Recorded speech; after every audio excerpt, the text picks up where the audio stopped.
Hello, and welcome to our second part of our series on becoming remarkable disciples. We're now going to go through Mark chapter 5 through 8. And you just heard I was playing the theme song there from The Lone Ranger, or otherwise known as the overture for William Tell Overture. And as I discussed last time, that theme song I've selected for the Gospel of Mark for a couple of reasons, which we'll talk about again in a moment to refresh your memory.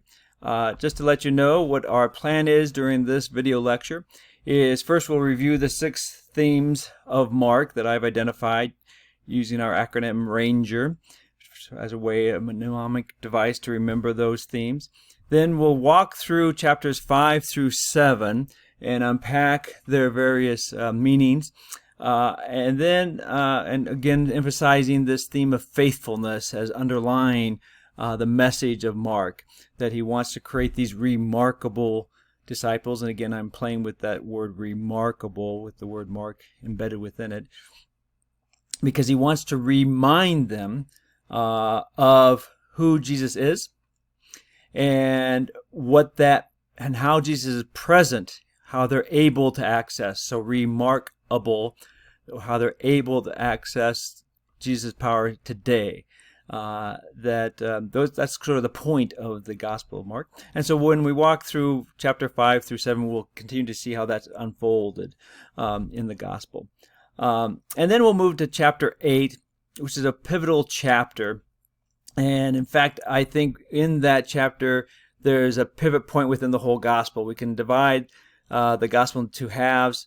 The first half going from the beginning of the Gospel in chapter 1, verse 1, to verse 26 in chapter 8, which is the pivot point with the blind man. And then we move with the story of the blind man, which is in verses 22 to 26. We move towards the second half of the Gospel, and we'll talk about that. So I think that's Mark's structure, intentional structure. He has the whole Gospel pivot there, and the 2-stage healing of the blind man there in at Bethsaida there at chapter 8. All right, and we have this sign here on the right-hand side again, which I used last lecture. With sort of hopefully this by giving you what we're going to walk through, we're not quite as confused as that road sign that we see on the right side, and we have a little more easier time of navigating through the material. All right, so with that, let's move forward then and go to our first topic, which is a review of the 6 themes of the Gospel of Mark. Again, this is a review, and as you know from last lecture, I emphasized that there's 6 major themes within Mark, and that we can kind of use this idea of the some of the themes that are present within the classic television show, The Lone Ranger, which you may not be familiar with. But if you are, then you kind of know about this character. There's some corollaries I'm trying to make it sort of more memorable. Okay, so let's walk through these 6 themes using the term ranger. First is that Jesus is coming to reclaim the earth.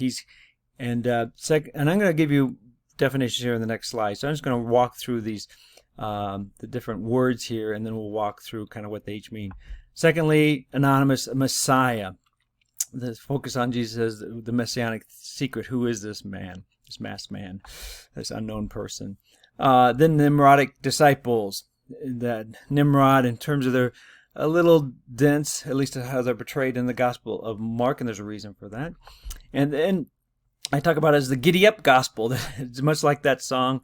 It's the William Tell Overture. It has a quick pace to it. It's the shortest Gospel of the 4 Gospels, but even the way it's written is in a very kind of tight, terse fashion. And then we have Eucharistic power, which we'll talk a lot about today. We'll kind of unpack that theme. And then finally, redemptive suffering, which is a theme we will touch on at the very end, but really gets unpacked in the second half of the Gospel. So if I can give you definitions of these 6 themes: reclaiming the earth, we talked about last lecture, Jesus comes to beat up on Satan, these various exorcisms and healings that come one after another in the first half of the gospel. It seems to be to emphasize that Jesus is coming here to tie up Satan. We saw that in chapter 3, this parable in which Jesus is the thief who comes into the strong man's house and has to bind up the strong man in order to plunder it. In other words, to retake the earth.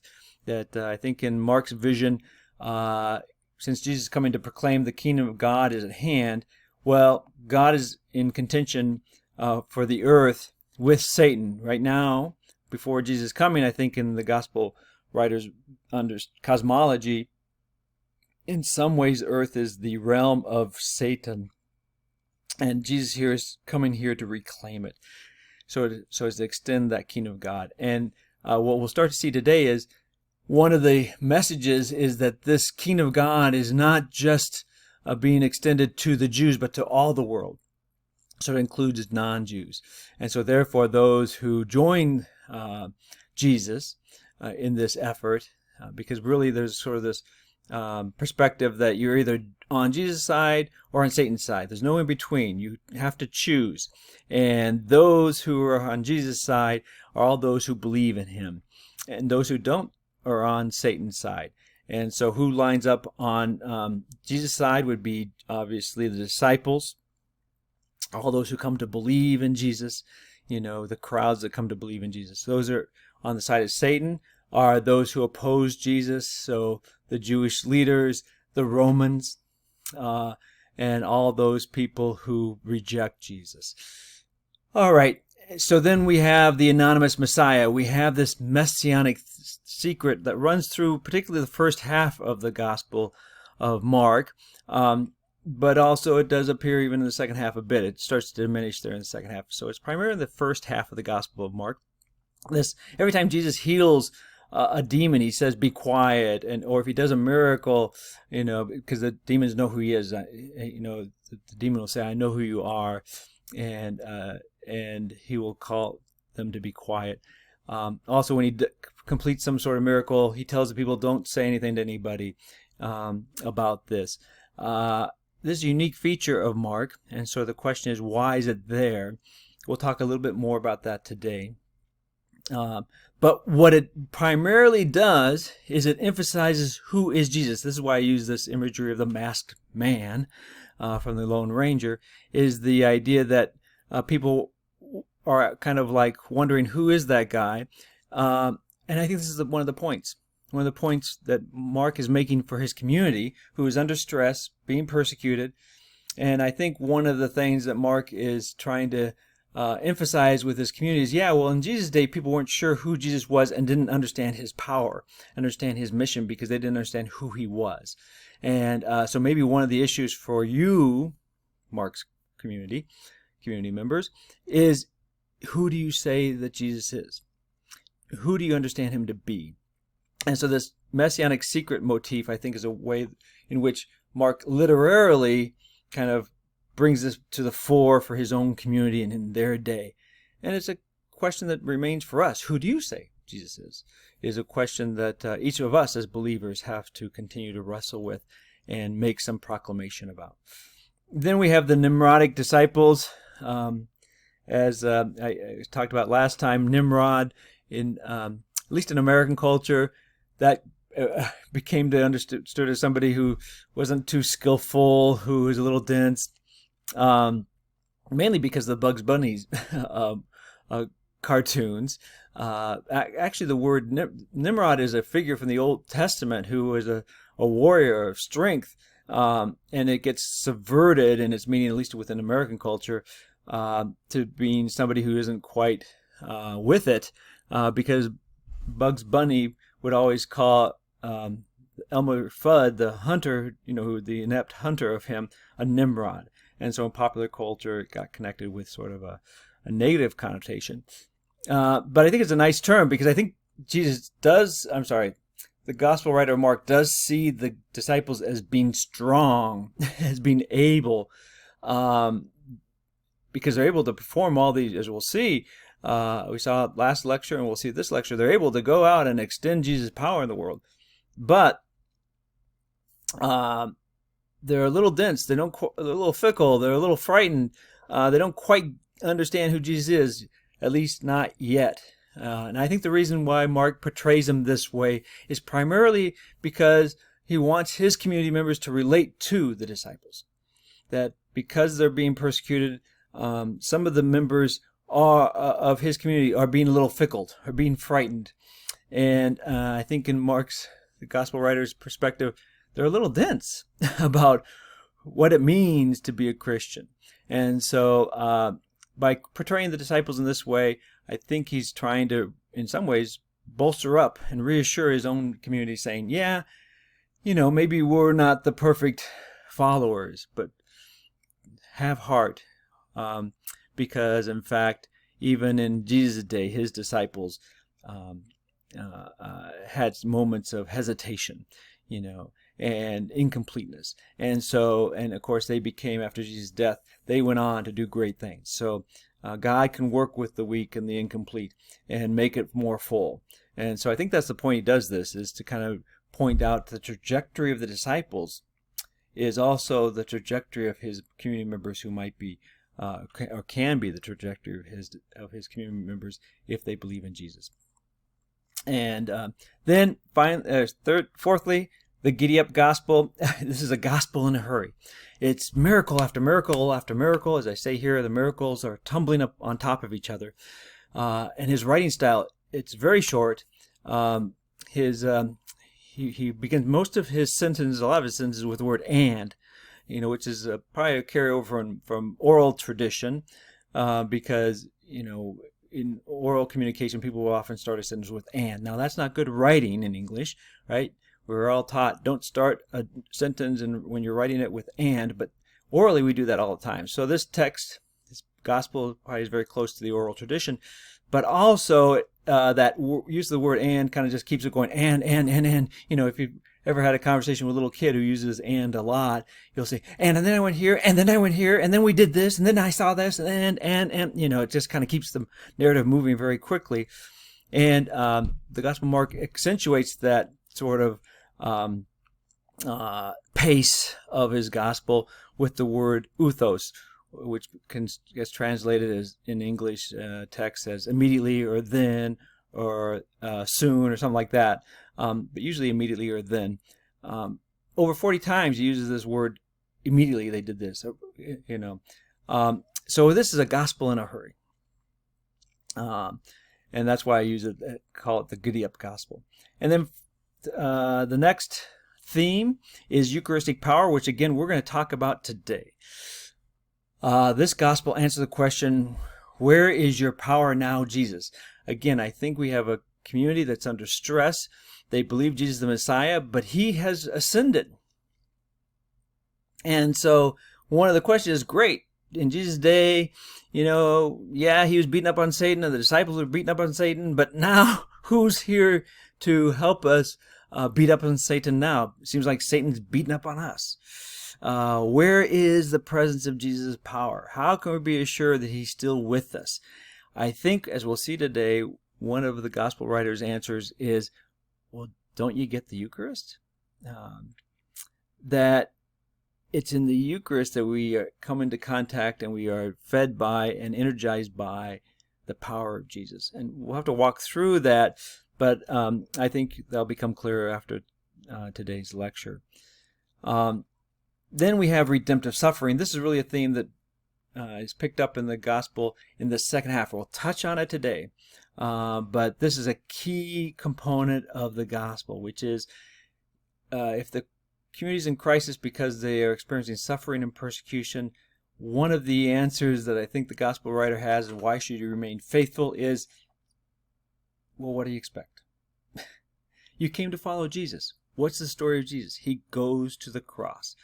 And that cross leads to redemption, leads to the resurrection.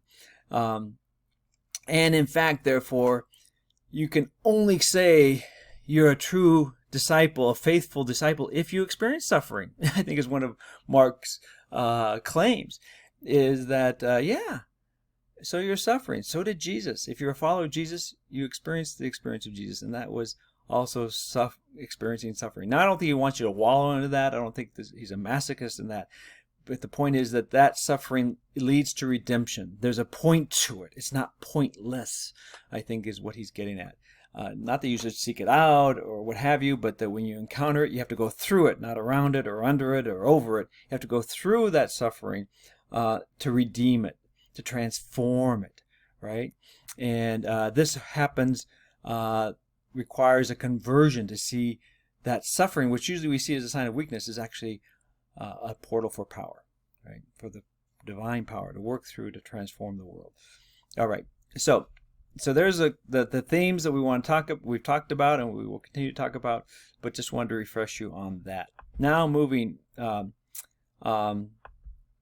yes. So overall, though, if I had to take these 6 themes and distill them into one word, it would be faithfulness. What he's trying to do with his community is emphasize that they need to remain faithful to God, faithful to Christ, and that's what his overall goal is.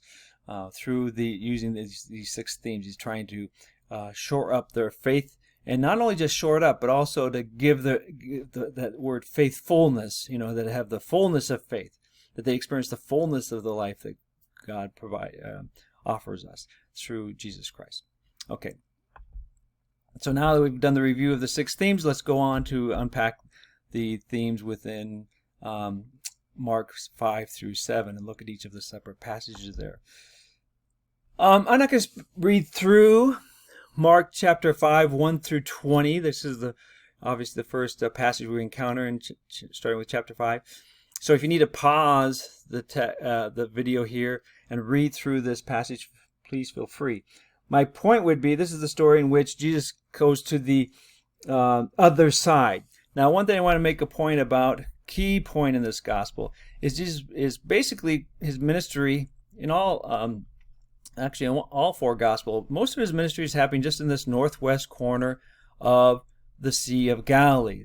This lake here, it's really not a sea at all, it's a lake. But the Sea of Galilee, the northwest corner, most of his, Capernaum is located about right here. Tabgha, where the multiplication of fish and loaves we're going to see today, happens about here. Magdala, which is the port city where the disciples would take their catch, most likely. Although there's no account that Jesus, in the Gospels, of him being there, he probably was there, just from the standpoint that he converts Mary Magdala, who's Mary of Magdala. That's where she's from. There's no point that he goes to Tiberias, which was the city that Herod Antipas, remember Herod Antipas controls the Galilee. After Herod the Great's death, his kingdom gets divided. Herod the Great's kingdom gets divided into 3 parts amongst 3 of his sons. The Galilee and part of the area here, I've cut off part of this, but also in green here, this area over here on the eastern side of the Jordan River was controlled under the authority of Herod Antipas, one of his sons. Then another son received this Galatanitas area. That was Herod Philip. All right.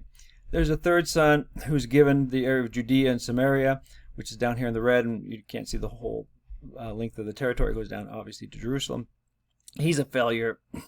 And so the Romans end up, since all these kings are ruling because of Roman authority, Rome ends up putting a procurator, a governor, in direct control of Judea, which would include the area of Samaria, the northern part. Again, you can't see the full breadth of that territory on this map. But my point I want to make here is this, that in Mark's gospel, most of Jesus' ministry happens here on the northwest corner of the Sea of Galilee, and then he's described at various points of going to the other side. And the other side is Philip's territory. Here's the Jordan River, the upper Jordan River. It comes down, and the understanding was that the line between, if you were to draw a line from the upper Jordan through the Sea of Galilee to the lower Jordan River, as it runs down here to the Dead Sea, that this was the dividing line between the two brothers' kingdoms, Herod Antipas and Herod Philip, right down here. So if Jesus is over here mostly, but he periodically goes to the other side is across this line, this imaginary line where the Jordan River would flow through the Sea of Galilee. At various points, he goes to the other side to go to the Decapolis cities. Now, the Decapolis cities were not controlled by any of the sons of Herod, nor were they run directly by the Romans. Rather, this is a league of cities. There actually were more Decapolis, if you know your Greek, polis is cities, and deca, we know this, we live in a decade, so it's 10, right? So 10 cities. There actually were more than 10 cities, but this was a league of cities that had self-rule, and they worked as sort of a confederation of cities that controlled this area. So every city had its own little territory, and they were connected together in this sort of confederation. All right, so this is the point. We're going to see here in chapter 5, it says in the first verse, they came to the other side of the sea. And so the other side of the sea is basically he's coming over across from this northwest corner of the Sea of Galilee into the land of Philip. And then we have this story where basically that they encounter this man who's living amongst the tombs, right? Amongst death. He's living amongst death. And he's possessed by these demons. And it states there that people are all kind of frightened by him, and it says they're catching sight of Jesus from a distance.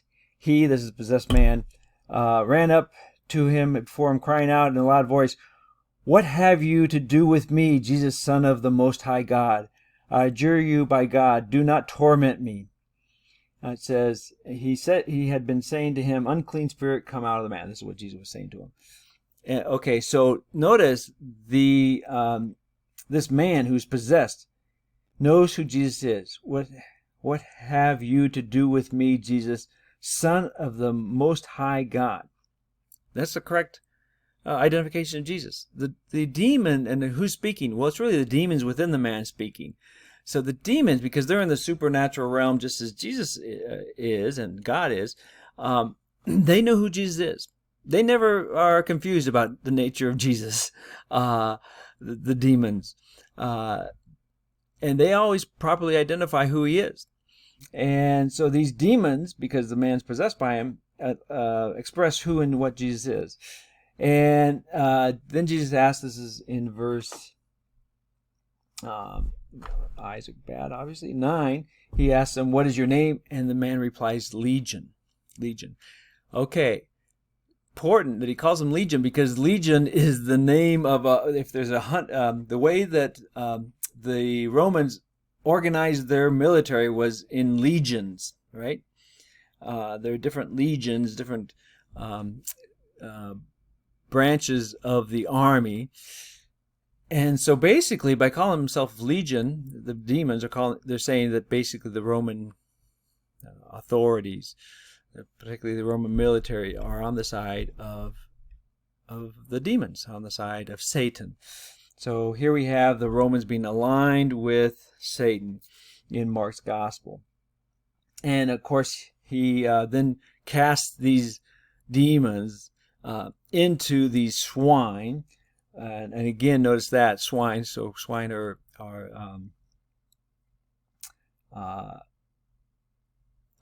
unclean animals. So you wouldn't have Jews raising pigs. So this is a Gentile context area that Jesus is in, and then the pigs run into the Sea of Galilee and drown.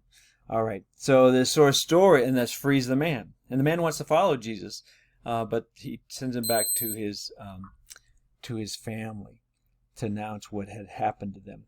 Okay, which is interesting. It's about the one time you have Jesus telling the person after he's performed a miracle, tell people about it. Usually he says, don't say anything about it. And this is interesting because we see, of course, then we have this connection. This is most likely a Gentile, since we're dealing with a man who's in the area of pigs, and that his demon's names are Legion. Spreading the name of Jesus amongst the Gentiles is allowed. Spreading his name amongst the Jews is not. We're going to start to see the expression in Mark's gospel that the kingdom of God is inclusive of more than just the Jews. It's for the whole world to come and be part of this effort. All right. So then we move on from chapter 5, 1 through 20. We would go into an intercalation. We talked about intercalations, or the sandwich method, or my favorite term, the Oreo cookie effect, literary technique. And it's between Jairus' daughter and the hemorrhaging woman. And again, I'm not going to read this passage for sake of time. So if you are unfamiliar with this or need to refresh your memory, pause the video and read chapter 5, verses 21 through 42. But what we have the story in the first part of this intercalation is that a Jewish official of the synagogue comes. Now we've gone to in this case, it says that when Jesus had crossed again in the boat to the other side, so now the other side, we're back over to the Jewish side, right? So Philip's territory is also seen as being less Jewish. So the eastern side, whether that be Herod Philip's territory or the capital city, was seen as being more Gentile, and the Herod Antipas's side was seen as being more Jewish. So we went to the other side, so they've gone back over to the western side of the Sea of Galilee. And when he gets to that side, then he's encountered by a synagogue official who tells him that his daughter is dying and asks him to come and lay his hands on him. So the daughter's at the point of death.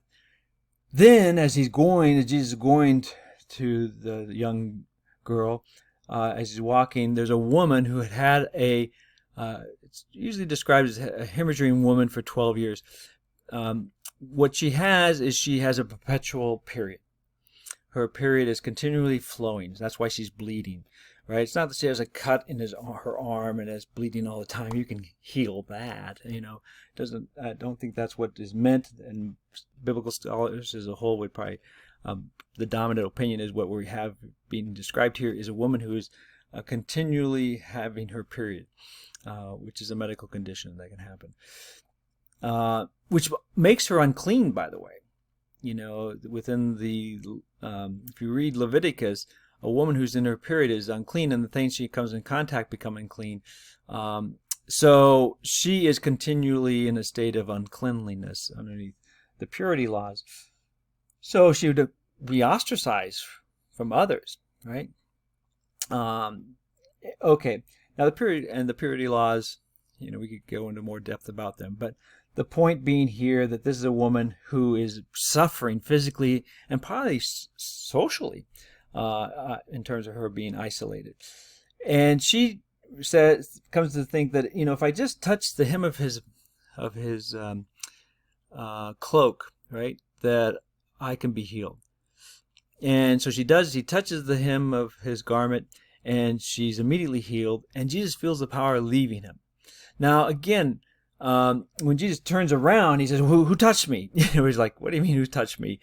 There's too many people to tell you which one touched you, but he's talking about the person who touched him, from whom touched him in a sense of faith, right? Again, we've talked about how faith in Mark's gospel isn't about intellectual assent so much as it is action, right? It's about believing is doing. Believing as doing. So this woman has believed and believes that Jesus can heal her and has done an action. So she has demonstrated faith. She has faith.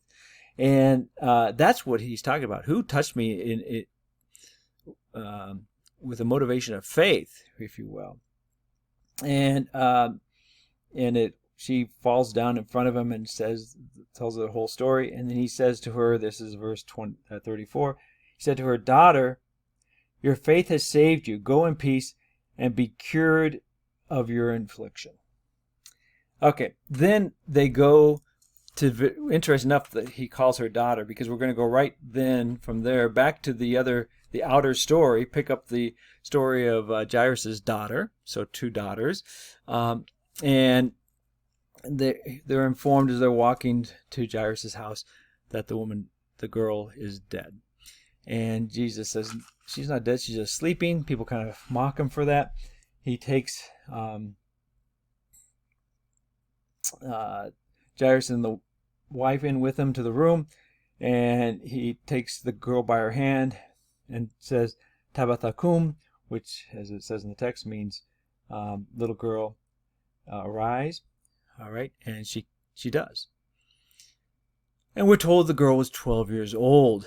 And then we have again another example here of the Messianic secret, which he says he gave strict orders, the last verse of chapter 5.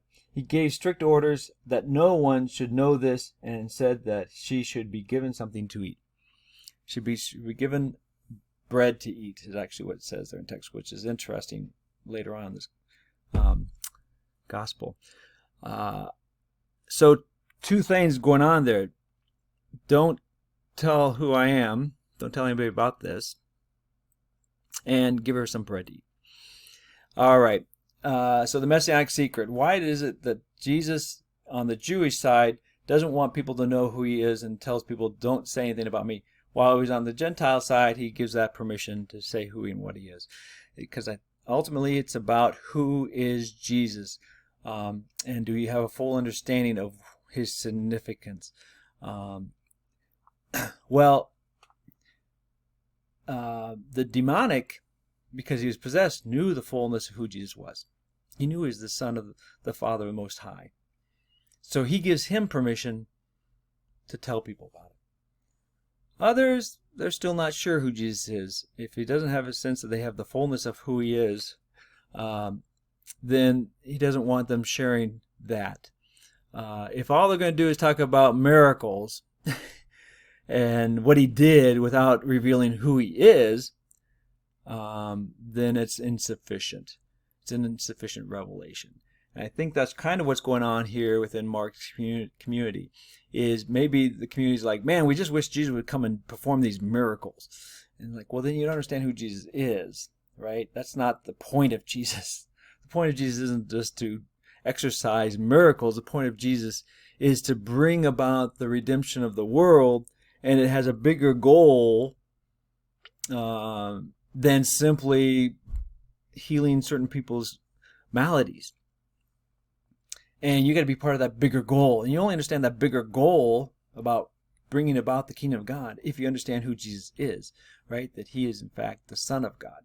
Okay, so moving on. Oh, and just sort of this point of how Mark will work to tie these outer parts to the inner part. Again, I made this point last lecture, that the inner part has a way of explaining the outer part, and the outer part explains the inner part.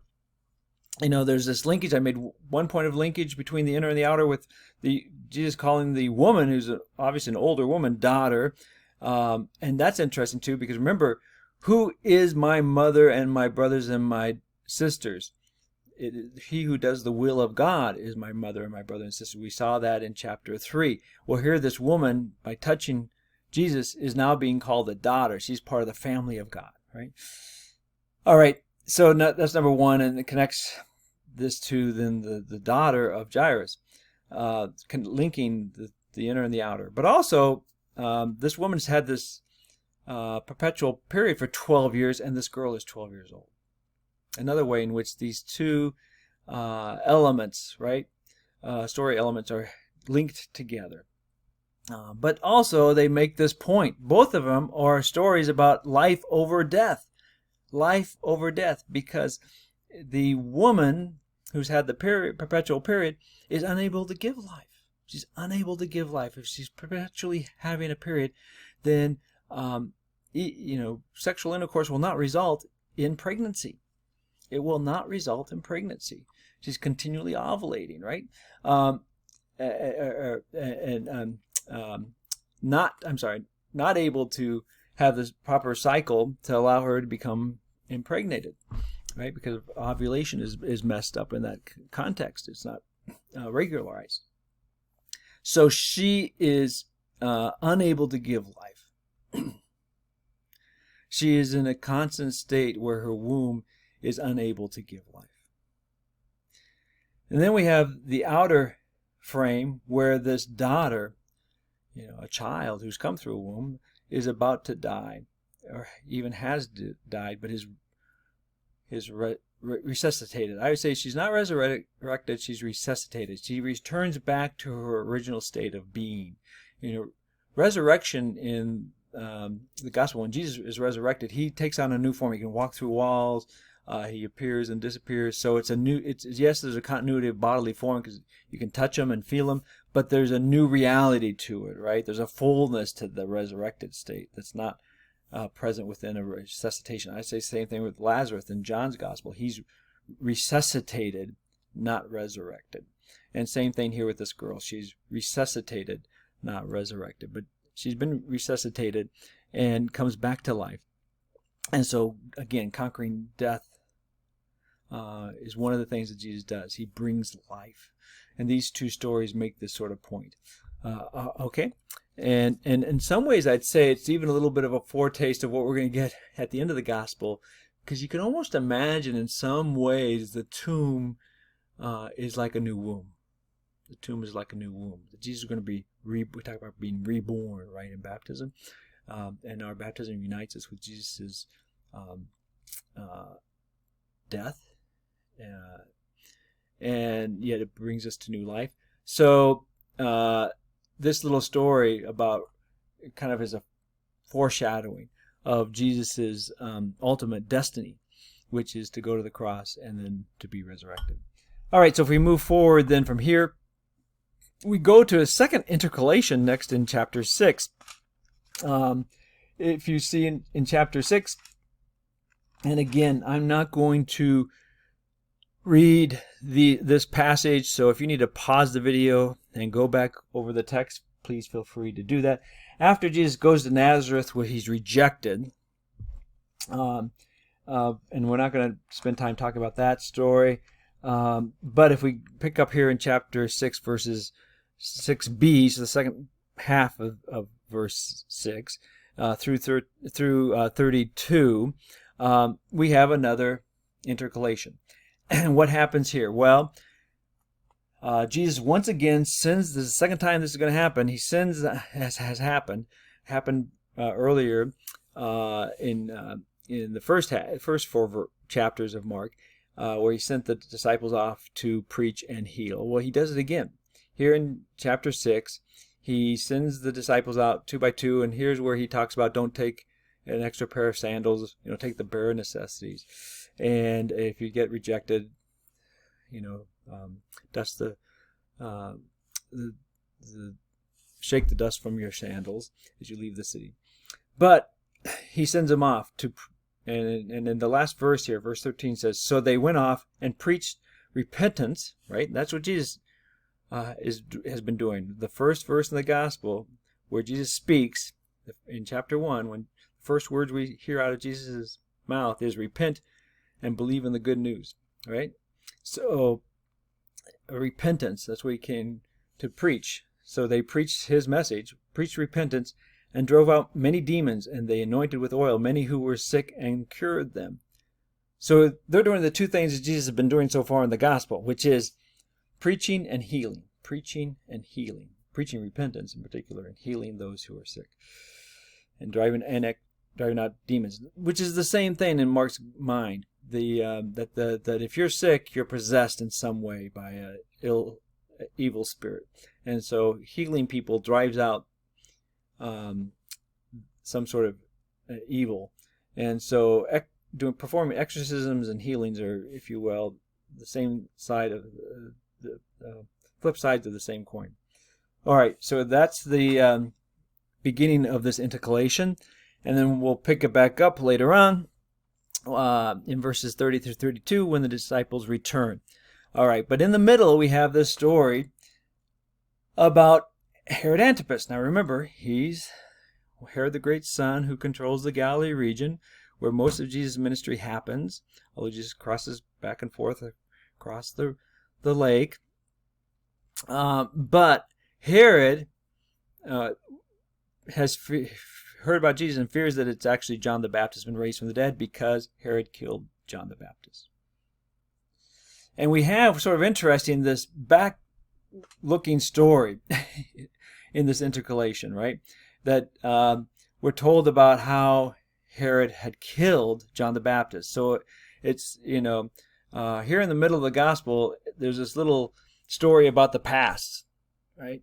We saw John the Baptist at Jesus' baptism. He starts his ministry, and somewhere between when he started his ministry and now, Herod has killed John the Baptist. So there's a story about how Herod kills John the Baptist and why, and the whole story about his Salome, who is actually the former wife of one of Herod Antipas's brother, and he marries her, and this is problematic in terms of religious law. But anyway, Salome's daughter performs this dance, and Herod Antipas is pleased by it and says, "What do you want?" And she asks for the head of John the Baptist, who, in the story, in the recounting here, Antipas is sort of intrigued by John the Baptist's message and is holding him prisoner but hasn't killed him.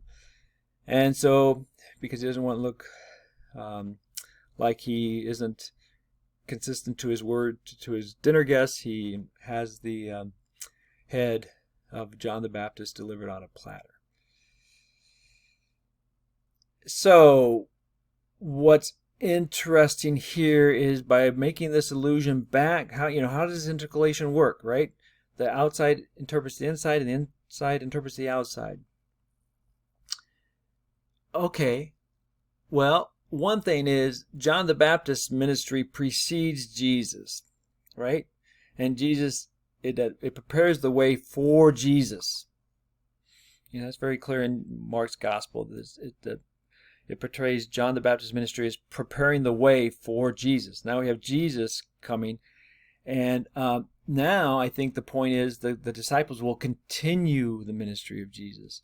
That kind of the before Jesus and ultimately after Jesus, but he's preparing these disciples to continue after him the ongoing inbreaking of the kingdom of God in the world here on earth. All right, so this is why they're connected. They both prepare and continue. Prepare and continue. Other figures other than Jesus. They're in some sense part of this. And I would align John the Baptist on the side of Jesus, right? You got Jesus, who's on the Jesus side of the equation. You got John the Baptist, you got the disciples, you got the believers. And, okay, so that's one way they are connected.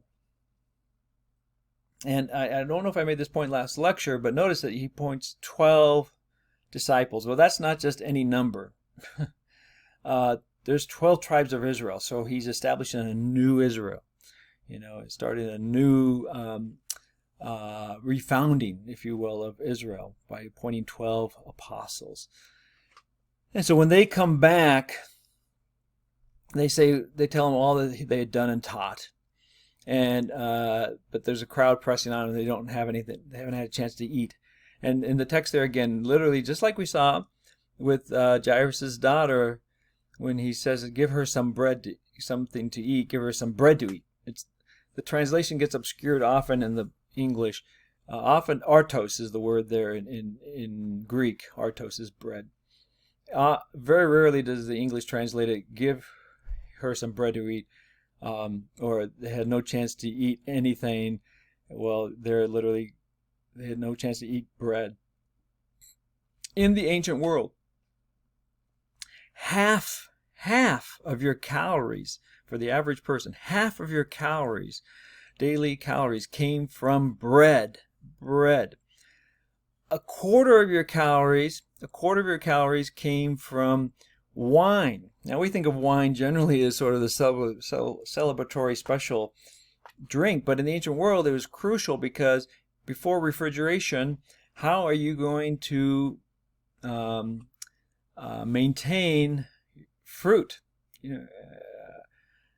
before it goes bad? Well, you make it into juice so you can have your fruit intake, which is essential for certain vitamins in human life.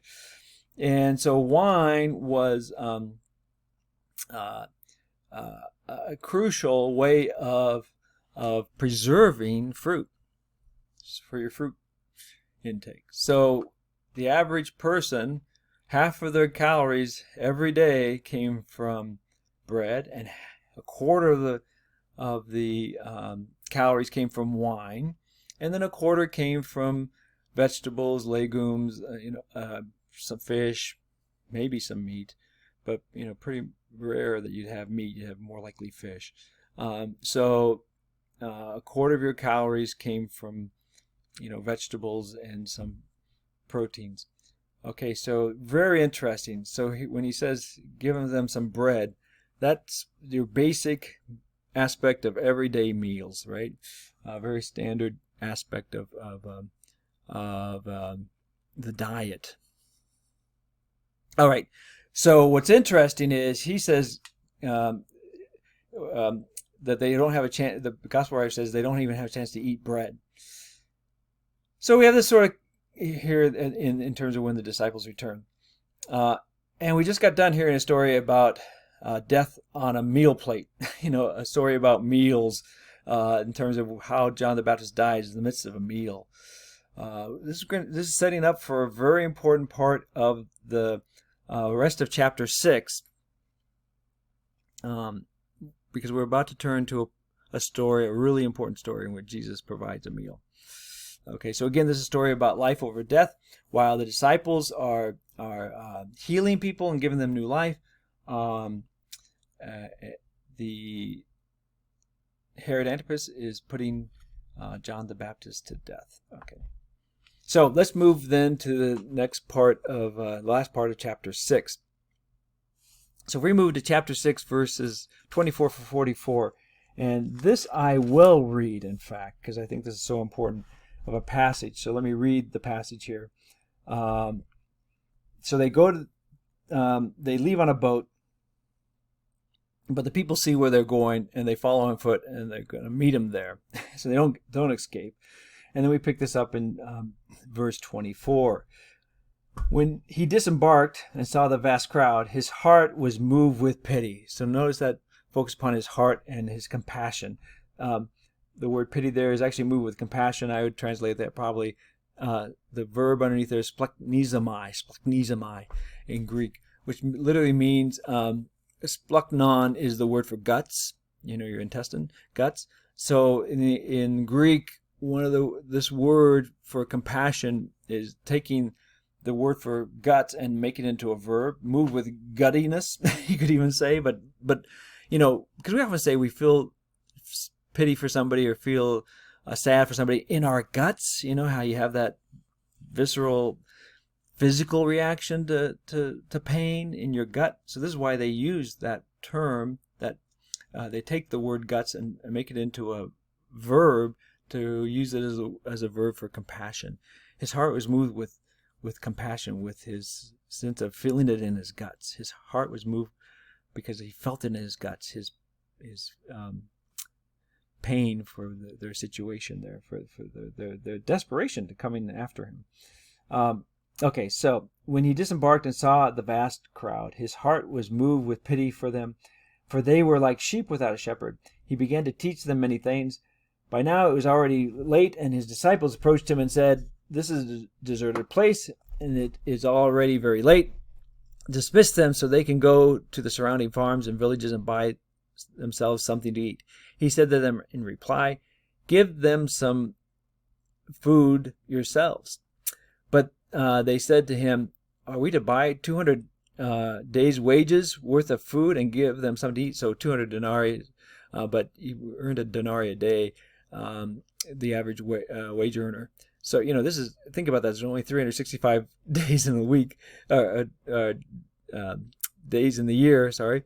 And so, yeah, right, over half of a yearly salary would have to go to feed this crowd. So it's a significant amount of money, right? That's how big this crowd is. So are we to buy 100 days' wages worth of food and give them something to eat? To give them bread to eat. It actually says in the text to give them bread to eat. He asked them, "How many loaves do you have? Go and see." And they had found, and when they had found out, they said, 5 loaves and 2 fish. 5 loaves and 2 fish. So that 5 plus 2 equals 7. 7 is always a significant number in the Bible. A couple reasons for that. In the ancient world, the numerical system, there are 2 numerical systems. One was developed in Egypt, was the decimal system based on 10. We're all kind of familiar with that system.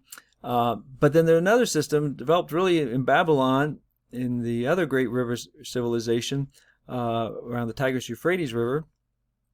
And that system was based on the number 60, which seems like a very odd number to base your numerical system upon, but we still use it today. Because any number you can divide into 60 takes on significance, like 12, right? You can divide 12 into 65 times, and of course 12 is important because there's 12 cycles to the moon in a year. All right.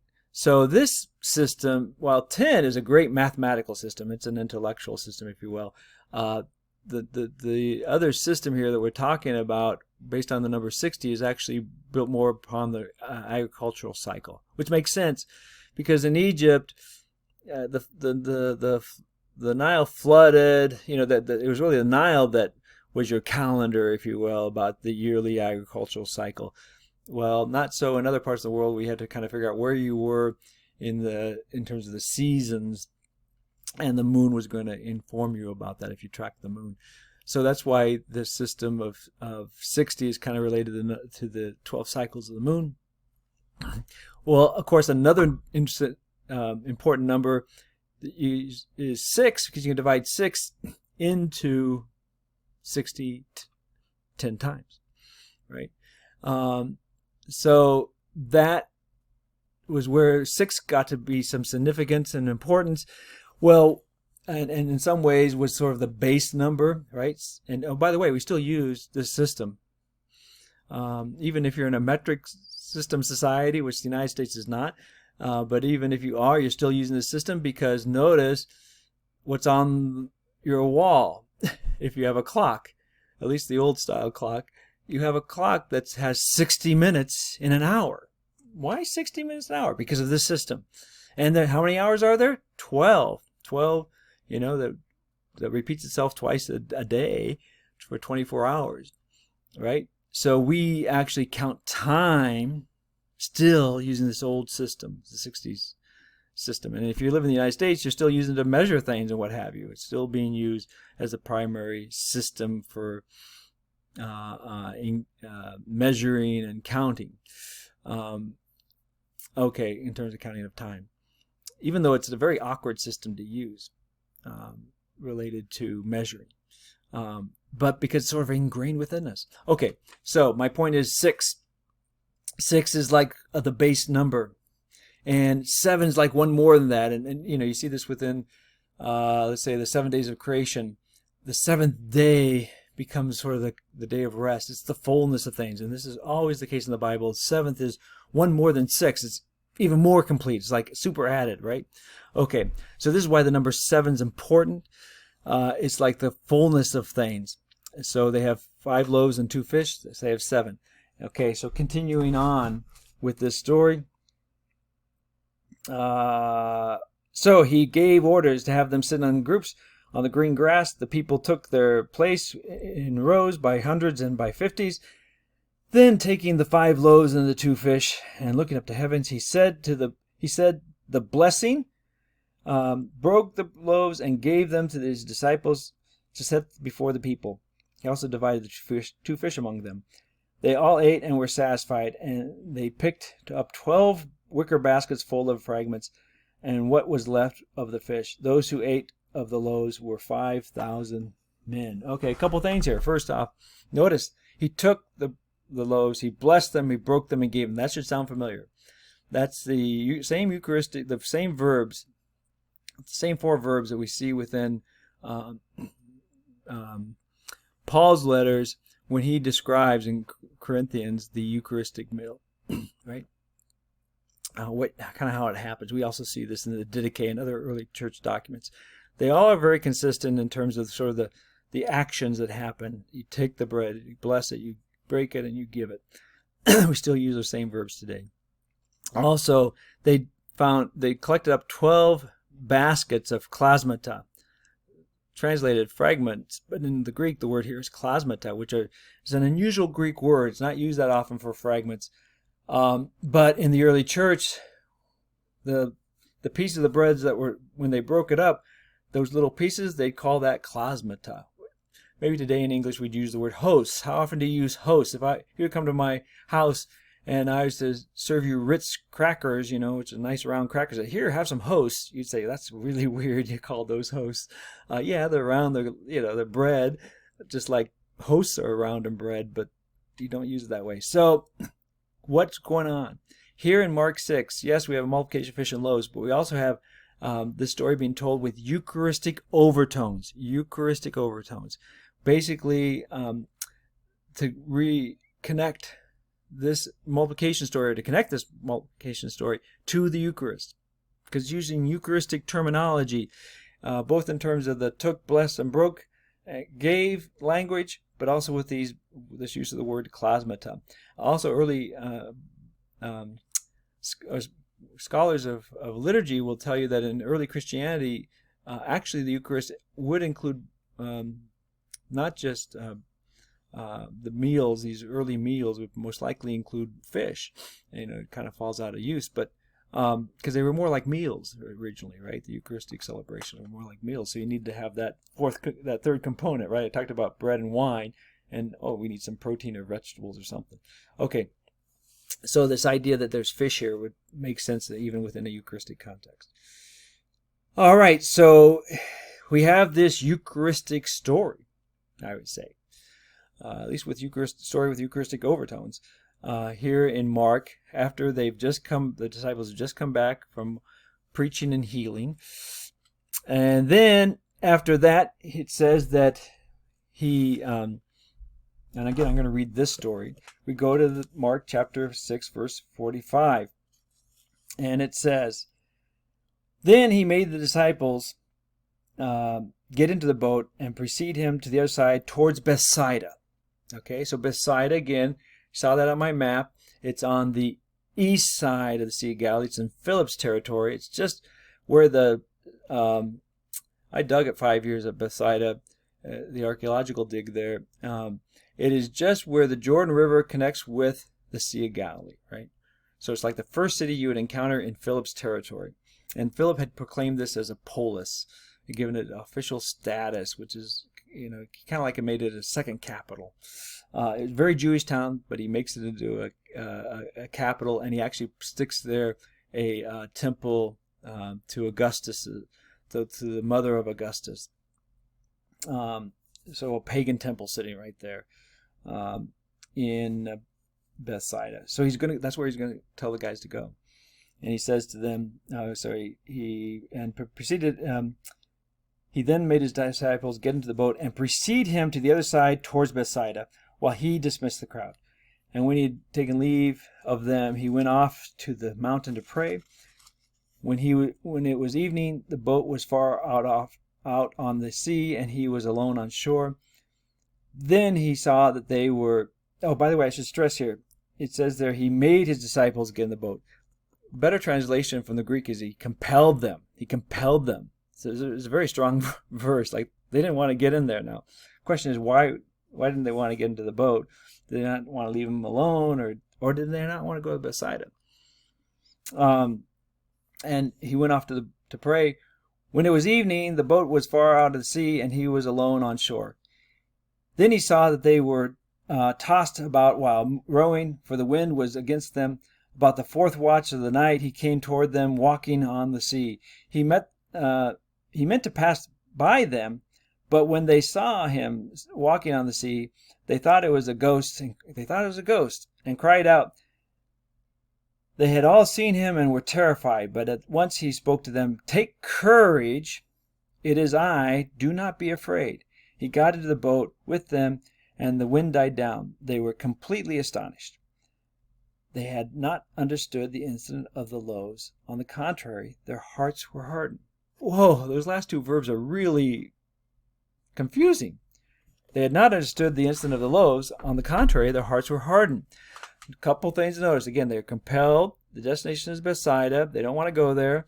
These winds are against the disciples. They're making no progress. They see Jesus walking by, and they mistake him as a ghost, and they're terrified. Jesus tells them, "Don't be afraid." The wind dies down, and the disciples are astonished. And the reason we're told they're astonished is they don't understand the incident of the loaves, and their hearts were hardened. All right, this is a really crucial story. I think what's going on here is that the point is being made that first off, that the disciples, I think, are supposed to reflect the community of Mark in some ways, and there's some resistance. They don't want to go to Bethsaida. Why? We'll get into that in a minute. But there's resistance, and they have to be compelled. They also don't quite recognize Jesus. They don't see Jesus walking by and say, "Oh, there's Jesus." They say he's a ghost, right? So they don't understand who Jesus is because they can't put together the fact that he's walking on water at this moment. So he must not be truly who he is, right? So they don't recognize the presence of Jesus amongst them. So there's a incapacity to recognize who Jesus is. And they misperceive it also because we're told the reason why they kind of messed up here is that they had hardened hearts because they didn't understand the point about the loaves. Well, they just saw Jesus perform a nature miracle, right? He took bread and multiplied it, and now he's going to he makes the nature again calm down. He stops the storm, and of course, the storms are a sign of chaos. Well, I think this is the point of the community of Jesus. Of Mark's community. They feel tossed and turned, right? They're making no progress as disciples. They joined this Christianity movement, this people of the way, thinking they're going to, beat up on Satan. The world is going to be transformed immediately, and everybody's going to love them.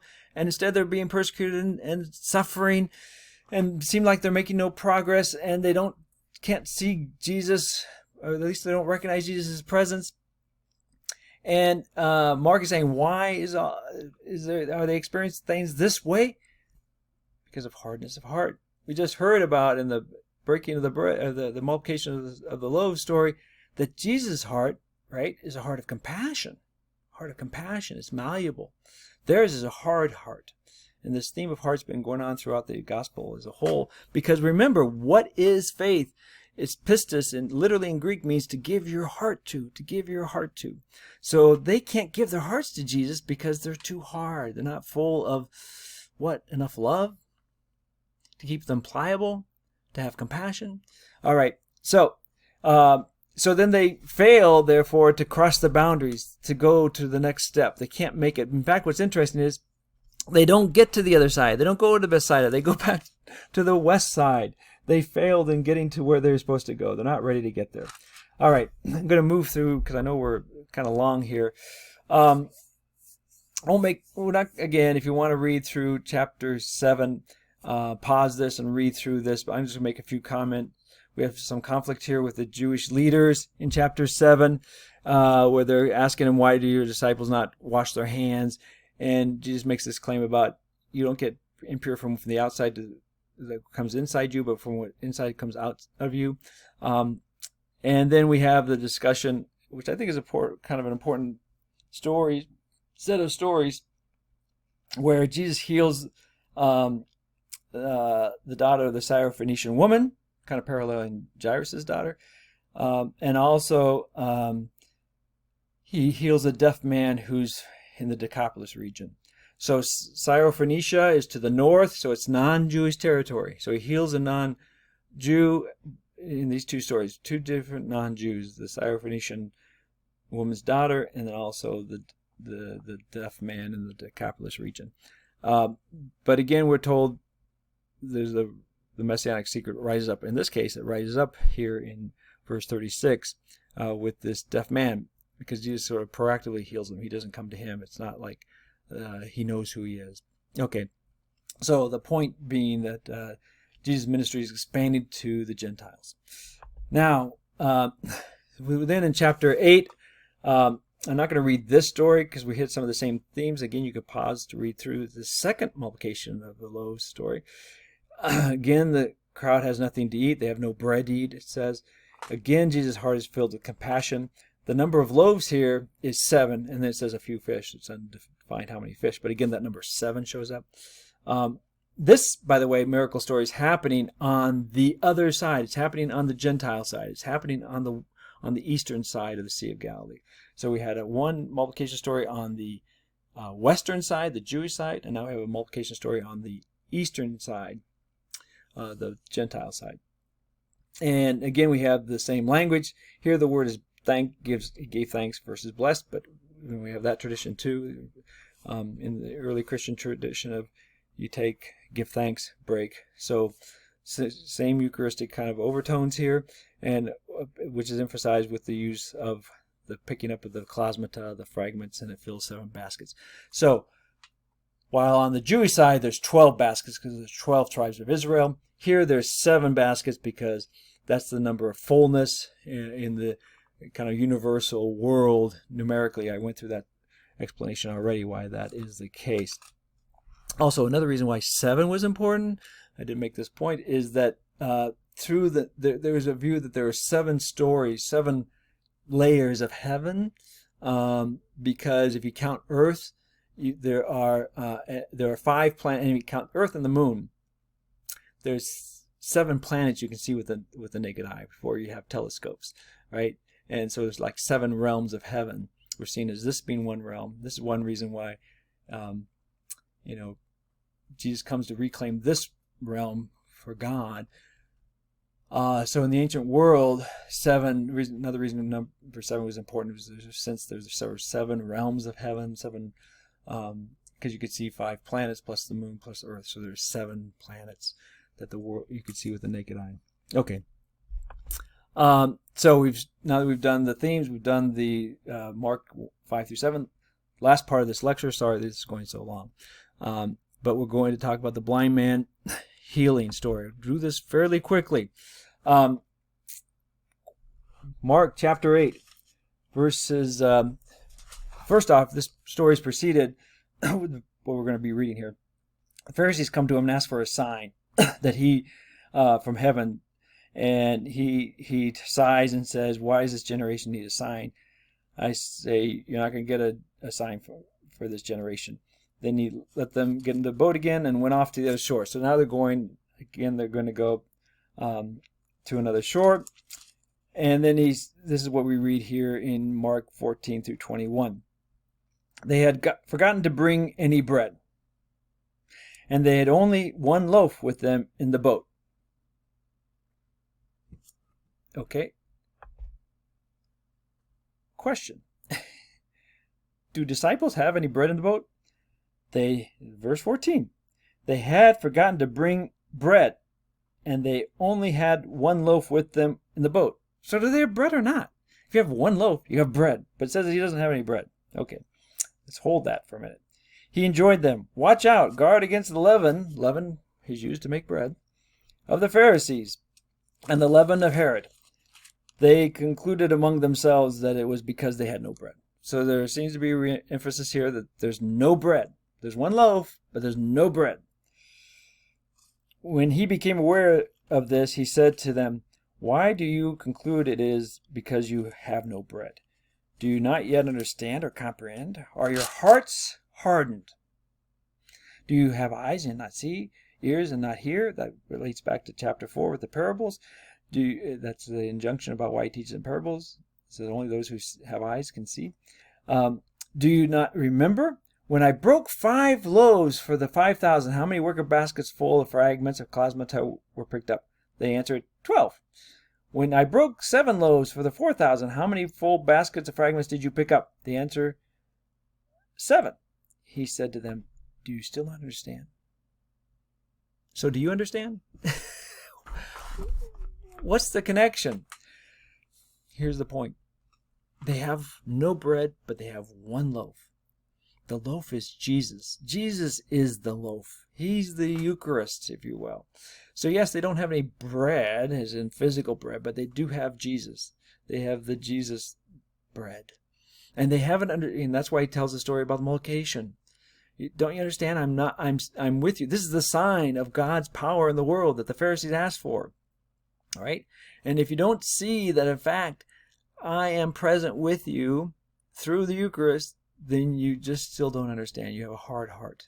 This is the point of this first encounter here in chapter 8 when they're in the boat. And I think this is the point that Mark is making to his community. You're wondering, where's Jesus? We're getting beat up by Satan.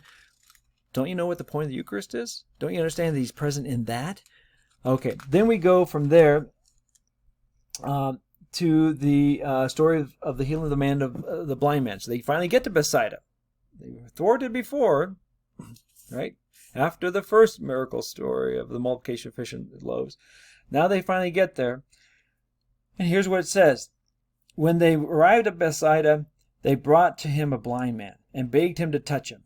He took the blind man by the hand and led him outside the village. Putting spittle in his eyes, he laid his hands on him and asked, do you see anything? Looking up, he replied, I see people looking like trees and walking. Then he laid his hands on him a second time. And he saw clearly. His sight was restored, and he could see everything distinctly. Then he sent him home and said, do not go into the village. Okay. This is a really kind of unusual miracle story because it takes Jesus 2 tries to heal this guy. When Matthew gets this story, Jesus does it the first time. You're going to see that. He doesn't like the idea that it takes Jesus 2 attempts to heal somebody. No, in Matthew's theology, that doesn't make sense. Well, here in Mark, Jesus has to take 2 shots at it. Why? I mean, any other miracle, first time, boom, it happens. A woman just touches his cloak, boom, it happens. All right? If Jesus wants to accomplish something, it's accomplished. This is the one and only time, the one and only time in any of the Gospels in which Jesus performs a miracle and takes him 2 attempts to get it right. Well, I think this is the point. The point is, this is the pivot point of the whole gospel. We've had this first half of the gospel up to this point where Jesus, the whole point is, do you see that Jesus is coming to reclaim the earth? And do you know who Jesus is so you understand what the project's all about? And we just heard an encounter there in Mark 14 through 21 where they don't quite get what Jesus is all about. They don't even recognize him in the multiplication of the fish and loaves and the significance and meaning of that. They don't recognize him in the boat in chapter 6 when they think he's a ghost. They don't know the fullness of who and what Jesus is. And we're halfway through the story. So they're like the blind man. They kind of get Jesus. He looks kind of like people walking like trees. But they don't get the fullness, the clarity of who Jesus is. That's going to be what happens in the second half of the gospel. And we'll see in a moment what they have to see, what they don't quite perceive yet. So this is why this is a pivot point. I think Mark has taken this miracle story and has taken some literary license to stretch it out to make a theological point, right? To make a metaphor. Jesus heals blind people, but he tells this in this way to make this theological point about the disciples, that they partly perceive who Jesus is, but they don't have the fullness of who Jesus is. And so then, what is this fullness they have to see? Okay, well, let's continue on. And again, because of time, and we'll look at this next lecture as well, this passage. So I'm not going to read this. But basically what happens is from this point, they go up to Caesarea Philippi, which is north of Bethsaida. It's still in Philip's territory. It's Philip's capital. It's on the northern edge of his land territory. And there at Caesarea Philippi, he asked the disciples, who do people say that I am? And some people say, well, some people say you're Elijah, some say you're a prophet, others say you're John the Baptist, get all these answers. And then he asked, but who do you say that I am? And then we have Peter saying, you are the Messiah. You are the Messiah. That's right. You got it right. I am the Messiah. He tells them, don't tell anybody. And then what's interesting, he says, he began to teach them that the Son of Man must suffer greatly and be rejected by the elders and the chief priests and the scribes and be killed and rise after 3 days. He spoke this openly. Then Peter took him aside and began to rebuke him. At this, he turned around and looked at his disciples, rebuked Peter and said, get behind me, Satan. You are thinking not as God does, but as human beings do. Okay. So what happens in this whole dialogue with Peter and the disciples, because then he goes on and talks about the cost of discipleship where you have to take up your cross. And we'll again look at this next lecture. So the whole point here is that the part of the vision that has to be kind of fine-tuned in the second half of the gospel is that discipleship involves persecution, involves suffering, it includes taking up your cross. That even they can't avoid that, just as Jesus can't. This is the point of the second part of the gospel there, is that we're going to have this turning point. While the first half was all about Jesus' triumphal entry onto earth, yeah, that's great, way to go. And I think, Mark's community is like, well, that's why I joined, was because Jesus came to beat up on Satan. I want to be part of that. And he's saying to them, but now they're sort of wavering. They're kind of like confused, like, wait, but we're not, always successful. And sometimes it feels like Satan's winning more than we are. And, we're getting rejected by family for our belief here in Jesus and by our community. And things are tough or not easier. And then we have this 2-stage healing story. It takes Jesus 2 times to heal because you got part of the meaning of Jesus. You don't have the fullness of the meaning of Jesus. And that's going to come in the second half when we have unpacked Jesus' passion march to Jerusalem. The whole rest of the second half of the gospel is about this passion march. He's on his way to Jerusalem. He's been going back and forth on the 2 sides of the Sea of Galilee, but most of the second half is heading towards Jerusalem. Not all of it, but most of it's heading on the way. Okay. So, what's the meaning of Mark 5 through 8 in terms of this theme that I've stressed so far, which is it's about faithfulness? Well, what we see revealed in these 4 chapters is that faithfulness requires that disciples, 1, believe that Christ's ongoing power is still being exercised in the world through the disciples' preaching of repentance and curing of the sick and exorcising the demons. That is, they're defeating and binding up Satan's force. It's still happening, right? That power has been given to disciples by Jesus. They can exercise his power, and that power is still available, still possible through the church, right? Through those who believe in Jesus, who continue to work through Jesus. But to be really true disciples and faithful disciples, you can't just stop there. You also have to have this pliable, compassionate, inclusive heart that stretches and breaks through religious and ethnic boundaries. This is another point that's, I think, the gospel writer wants to make to his community is you can't get into this sort of a cult concept. You got to break out of that, and you have to have compassion for others outside yourself and respond with that compassion. And your heart can't get hard. It has to be pliable. Then thirdly, they have to make sure that they have this sense of Christ's power, and to keep their hearts pliable, they have to recognize Jesus' ongoing presence in the Eucharist and to draw upon the power of the Eucharist to actualize the kingdom of God. That this is important. This is the point that I think he's making through those 2 multiplication stories where he places them into the gospel and how they relate to the ministry that the disciples have been, performing, but also need to get farther along in terms of understanding of the meaning of Christ's mission. And this is the final point, which is they have to understand and accept that discipleship leads to suffering, to the cross, which again really has only been introduced here at the end, right, at chapter 8. And we'll look more at that in the next lecture. That's really what the focus of the whole second half of the gospel is about. So, where we're going in the fullness of faith, of faithfulness, disciples need to see Christ's suffering and death as an integral part of his messianic identity. That's what he still has to work on. He has to work on that component, and even more, that suffering is inherent to the life of discipleship. That's what he's got to work on in the second half of the gospel.